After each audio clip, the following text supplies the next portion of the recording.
Smart exam solution একাডেমিতে তোমাদের সকলকে স্বাগত। আজকে ক্লাস 9-এর ইতিহাসের প্রশ্নবিচিত্রা থেকে 3 নম্বর school Barasat MGM high school এইটির সমস্ত প্রশ্ন উত্তর দেখে নেব। আমি রাষ্ট্র কথাটি বলেছেন চতুর্দশ লুই। সপ্তবর্ষব্যাপী যুদ্ধ শুরু হয় 1756 সালে। দ্য স্পিরিট অব লজ বইটির লেখক হলেন মন্তেস্কু। তুর্ক যাঁর অর্থমন্ত্রী ছিলেন তিনি হলেন ষোড়শ লুই। ষোড়শ লুইয়ের মৃত্যুদণ্ড কার্যকরী হয় 21শে জানুয়ারি 1793 সালে। কনসুলেট সংবিধান প্রবর্তন করেন নেপোলিয়ন।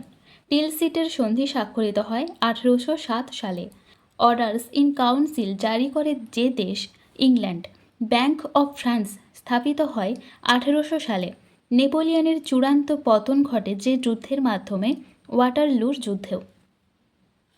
দুয়ে দাগে বাম স্তম্ভের সঙ্গে ডান স্তম্ভ মেলানো রয়েছে। ক্যাপিটেশন এটা হবে উৎপাদন কর। ভেটো আইনসভা। পোপ সপ্তম পায়াস কনকর্ডাট।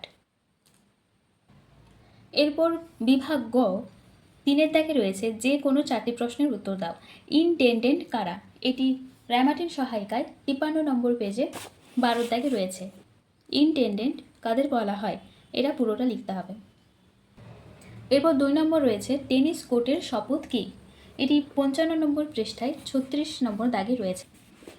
টেনিস কোর্টের শপথ এটা পুরোটা লিখতে হবে। এরপর 3-এর দাগে রয়েছে ব্রান্সউইক ঘোষণা কী? এটি 56 নম্বর পৃষ্ঠায় রয়েছে।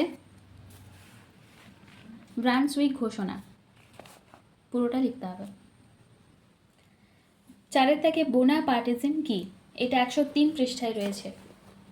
বোনাপার্ট মতবাদ বা বোনাপার্টিজম কী? এরপর 4-এর দাগে বিভাগ ঘতে রয়েছে অভিজাত বিদ্রোহ কেন সংগঠিত হয়েছিল? 43 পৃষ্ঠায় রয়েছে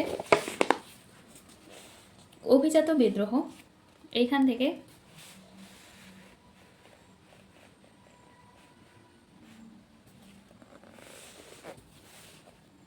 এতটা লিখতে হবে। 2-এর দাগে রয়েছে ফ্রান্সের ইতিহাসে 1789 খ্রিস্টাব্দের 4 আগস্ট কেন গুরুত্বপূর্ণ? 45 পৃষ্ঠায় রয়েছে ফ্রান্সের ইতিহাসে 1889 খ্রিস্টাব্দ কেন গুরুত্বপূর্ণ। এখান থেকে এতটা। 3-এর দাগে রয়েছে কোড নেপোলিয়ন সম্পর্কে আলোচনা করো। এটি 86 নম্বর পৃষ্ঠায় রয়েছে কোড নেপোলিয়ন। এখান থেকে এতদূর লিখতে হবে। বিভাগ ও 5-এর দাগে সন্ত্রাসের রাজত্ব কেন চালু হয়? সত্যিই কি সন্ত্রাসের রাজত্ব ফ্রান্সকে রক্ষা করতে পেরেছিল? এটা 47 নম্বর পৃষ্ঠায় 26 নম্বর। সন্ত্রাসের রাজত্ব, ফ্রান্সের সন্ত্রাসের রাজত্বের কারণ কি এটা পুরোটা লিখতে হবে। পরেই পৃষ্ঠায় এতদূর অবধি।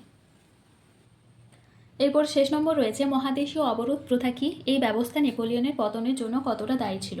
এটা 89 পৃষ্ঠাতে রয়েছে। মহাদেশীয় অবরোধ কি? এখান থেকে একদম এতদূর অবধি। তো চলো ক্লাসটি এখানে শেষ করছি। যদি তোমাদের ক্লাসটি ভালো লাগে তাহলে আমাদের চ্যানেলটিকে সাবস্ক্রাইব করো, ভিডিওটি লাইক করো আর কমেন্ট করো, বন্ধুদের সাথে অবশ্যই শেয়ার করো।